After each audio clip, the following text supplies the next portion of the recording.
안녕하세요 여러분, 노아입니다. 첫 영상이 올라간 뒤 벌써 한 달이 넘는 시간이 흘렀죠. 제가 코튼진에서 일했던 거는 벌써 1년 전의 일이었었고요. 저는 현재 멜버른을 지나 퍼스로 와서 다른 일에 또 도전을 하고 있습니다. 영상 시점으로부터는 제가 호주에 도착한 지 3개월이 지났었고 이제 세컨을 취득하고 멜버른으로 향했었죠. 제가 코튼진을 떠나게 된 이유는 세컨을 따는 게 가장 큰 목적이었기 때문에 세컨을 따자마자 바로 지역 이동을 했었습니다. 그 이후로도 시즌이 지속이 된다면 한 달가량 지속이 더 될 수 있었는데 그때 당시에 홍수 문제가 있었어서 계속해서 출근도 어려웠던 것도 있고 시골에서의 생활이 너무 힘들었어가지고 저는 멜버른으로 향했었습니다. 제가 멜버른으로 향한 이유는 바리스타를 도전해보고 싶어서였습니다. 멜버른에 있는 유명 로스터리 카페나 제가 원하는 브런치 카페 같은 곳에서 일을 해보고 싶었어서 멜버른으로 향했었고요. 막상 멜버른에 갔었지만 그 일을 시작한다는 게 쉽지만은 않았습니다. 우선 호주에서 바리스타 일을 한다고 하면 기본적으로 커피를 만들 줄 알거나 라떼아트는 기본적으로 해야 한다고 제가 알고 있었거든요. 그 당시에 저는 커피 기계도 만져본 적이 없었을 뿐더러 라떼아트도 할 줄 몰랐기 때문에 멜버른에서 그 실력으로는 카페에서 일을 하기가 힘들었습니다. 그래서 저는 가자마자 라떼아트 수업을 들었어요. 멜버른에는 많은 커피 수업을 하는 곳들이 있는데 저는 그 중에 한국인 선생님이 있는 곳에서 수업을 받았습니다.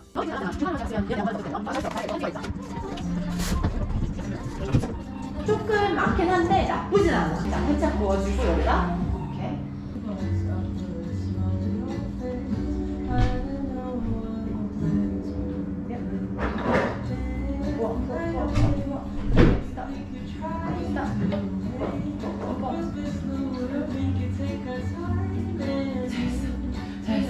들어가야 돼. 제발 좀 들어가야 돼. 나오지 말고. 근데 그거는 진짜 많은 사람들이 좀 이 문제가 있긴 있거든요. 그러니까 너무 이렇게 연습하다 보면 하면서 자꾸 들어가 얘기하다 보면 이렇게 들어가게 돼.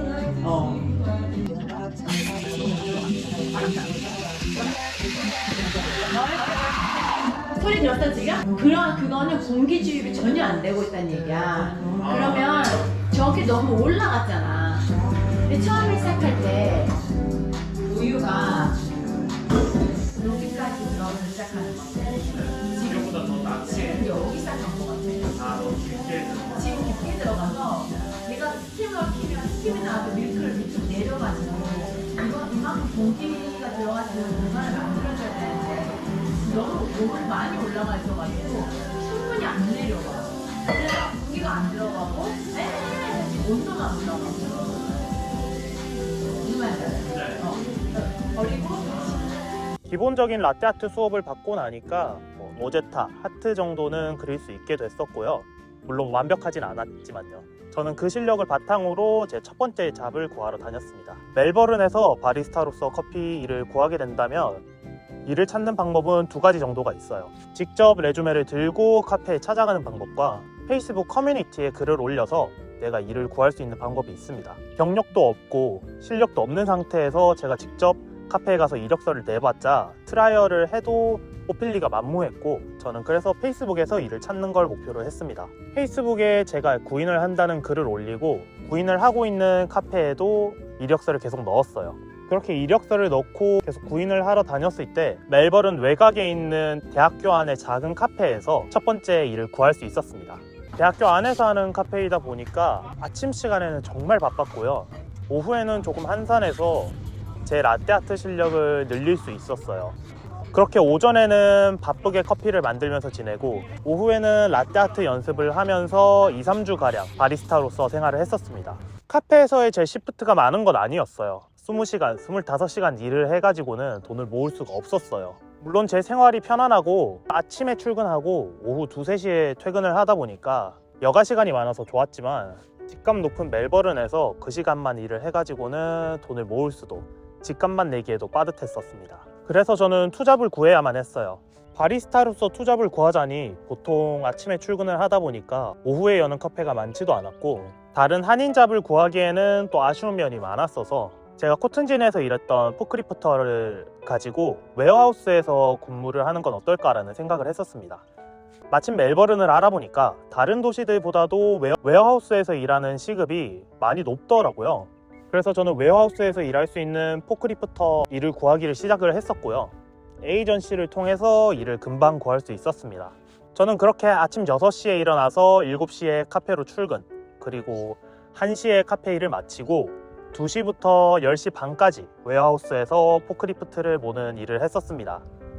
대략 하루에 한 14시간 정도를 투잡을 뛰었었어요. 아침 오전에 바쁘게 커피를 만들고 점심에 카페에서 간단하게 때우고 그 다음에 바로 웨어하우스로 이동을 해서 포크리프터로서의 트럭 로딩, 언로딩, 그리고 물건 정리하고 필요한 자리에 물품을 갖다 놓는 일 등을 했습니다.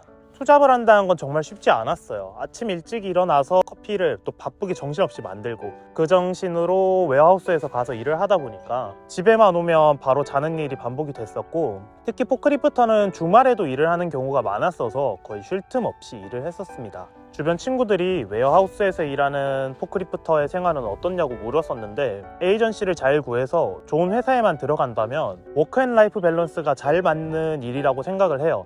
멜버른 시내 쪽은 집값이 비싸지만 외곽 쪽으로 빠지게 되면 웨어하우스랑 가깝다라는 장점도 있고, 집값 자체도 가격이 싸기 때문에 보통 일하는 포크리프터 시급 32불에서 36불 사이면 세이빙을 많이 할 수도 있었고, 자기 선택에 따라 오후 시프트나 야간 시프트로 들어가게 된다면 더 높은 시급을 받고 더 많이 세이빙을 할 수 있게 된다고 생각을 합니다. 그렇게 저는 투잡 생활을 한 달에서 한 달 반 정도 이어갔어요. 하지만 저는 제가 원하는 카페에서 일을 하고 싶은 마음이 있었어서 그 기간 동안에도 계속 이력서를 돌렸었고요. 직접 카페를 찾아가서 이력서를 내고 트라이얼도 하고 계속 카페 구직도 계속 하고 다녔습니다. 그렇게 카페 구직을 계속 하던 도중에 멜버른의 유명한 로스터리 카페 산하에 있는 브런치 카페에서 트라이얼을 하게 됐었고, 그 트라이얼에서 좋은 모습을 보여서 그 카페에 합격을 할 수 있게 됐습니다. 마침 집 근처에 있는 카페이기도 했고 분위기도 커피 맛도 다 너무 좋았던 카페이기 때문에 기존에 일하던 카페와 웨어하우스 일을 그만두고 브런치 카페로 출근을 했었습니다. 제가 원하는 브런치 카페에서 일을 했었지만 거기서도 문제는 시프트였어요. 호주의 고용에서는 풀타임, 파트타임, 캐주얼이 있습니다. 풀타임과 파트타임은 기본적으로 보장이 되는 시프트가 있지만 캐주얼은 보장이 된다는 시프트는 없어요.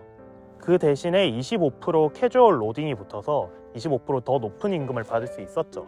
그렇게 전 그 브런치 카페에 캐주얼로 들어가다 보니 시프트 자체도 들쑥날쑥했었고 막연하게 일을 기다린다는 두려움도 있었습니다. 그렇게 저는 풀타임이나 파트타임의 일을 구해야 되겠다고 생각을 했었고, 브런치 카페에 다니면서도 계속 이력서를 내고 트라이얼을 하러 다녔습니다. 그때 당시에 멜버른에서는 카페 일을 구하기가 어려웠기 때문에 시내에 있는 모든 카페에 이력서를 돌렸던 것 같아요. 그렇게 이력서를 돌리던 마침 제가 멜버른에 오자마자 이력서를 넣고 첫 번째 봤던 트라이얼에서 떨어졌던 카페를 다시 한번 트라이얼을 볼 수 있는 기회가 주어졌었습니다. 그때 당시 트라이얼을 봤던 카페가 커피 맛도 너무 좋았었고 바리스타들끼리의 유대감도 좋아 보였고, 그리고 무엇보다 여기서 일을 하면 재밌고 열정있게 일을 할 수 있겠다 싶었던 카페였어요. 파트타임으로 취직을 하게 돼서 적당한 시간도 보장을 받고 거기서 일을 할 수 있게 됐습니다.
그때부터 제 멜버른의 생활은 너무나 만족스러웠어요. 카페에서는 35시간, 40시간의 정도의 일을 하면서 오후 3시쯤에 퇴근을 하고 같이 일하는 바리스타들끼리 놀러도 다니고 다른 카페 커피는 어떤가 하면서 카페 투어도 다녔었고요.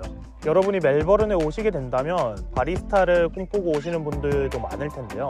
제가 멜버른에서 바리스타를 하고 있다고 말을 하면 주변 친구들이 커피 자격증이 도움이 되냐, 어떤 것들을 준비를 해가야 되냐라고 많이 여쭤보시더라고요. 기본적으로 커피를 만들 줄 알면 너무 좋을 것 같고 커피 자격증은 큰 의미가 없다고 생각합니다.